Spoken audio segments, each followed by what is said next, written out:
Israeli हमले के बाद ईरान ने मिडिल ईस्ट में हमला और तेज कर दिया है। ईरान इस वक्त 9 देशों पर ड्रोन और मिसाइलों से हमला कर रहा है, जिसमें Israel, Bahrain, Iraq, Jordan, Kuwait, Oman, Qatar, Saudi Arab और यूएई पर अटैक हो रहे हैं। ईरान पहले अमेरिकी साइड पर अटैक कर रहा था, लेकिन ईरान ने अब कतर के सबसे बड़े एनर्जी प्लांट को भी निशाना बनाया है। यानी पूरे खाड़ी देशों पर इस वक्त ईरान का जो कहर है वो टूट रहा है।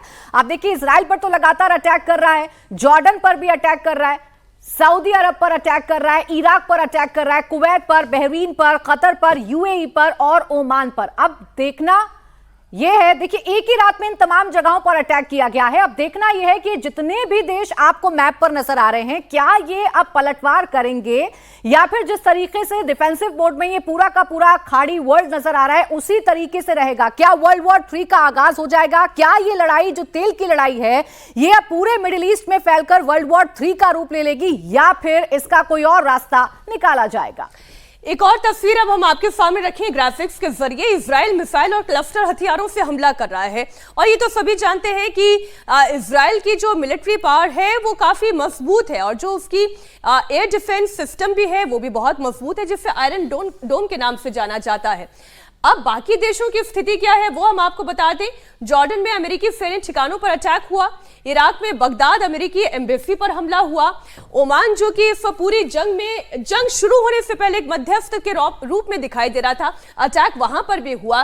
कतर में 14 बैलिस्टिक मिसाइलों का अटैक हुआ, कुवैत में अमेरिकी ठिकानों पर अटैक हुआ, तो बहरीन में अमेरिकी 5th फ्लीट मुख्यालय पर लगातार ईरान हमले कर रहा है। अब देखिए, ईरान को इकोनॉमिकली तोड़ने की कोशिश की गई, ईरान के साउथ पार्ट्स पर हमला किया गया, तो इसका जवाब लगातार ईरान की तरफ से दिया जा रहा है, लगातार पलटवार किया जा रहा है। ईरान ने तेल अवीव पर एक के बाद एक कई बैलिस्टिक मिसाइलें दागी हैं, जिससे गुरियन हवाई अड्डे पर आग लग गई। बताया जा रहा है कि ईरान के इस हमले से गुरियन हवाई अड्डे को भारी नुकसान हुआ है। साथ ही ईरान ने तेल अवीव में रिहायशी इलाकों पर मिसाइलें दागी हैं, जिससे कई इमारतों को भारी नुकसान पहुंचा है। मिसाइल का मलबा जिन इमारतों पर गिर रहा है वहां आग लग गई है। तेल अवीव की सड़कों पर मलबा नजर आ रहा है। हमले के बाद इमारतों से आग और धुआं निकल रहा है।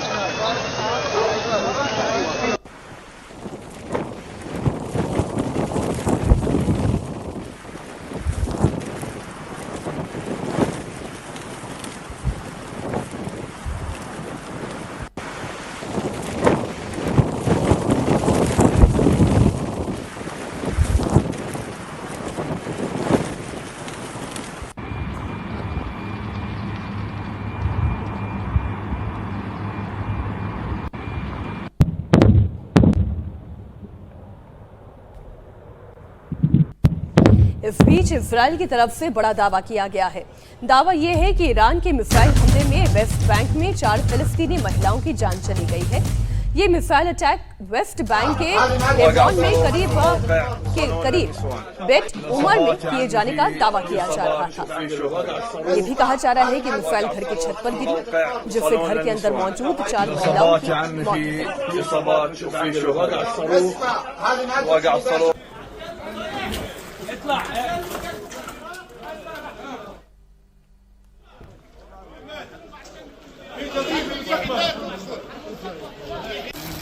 साउथ पार्स गैस फील्ड पर हमले के बाद ईरान भड़का हुआ है। ईरान ने सऊदी अरब, कतर और यूएई के तेल और गैस ठिकानों को सीधा निशाना बनाने की खुली धमकी भी दे दी है। कतर पर तो उसने हमला कर ही दिया है।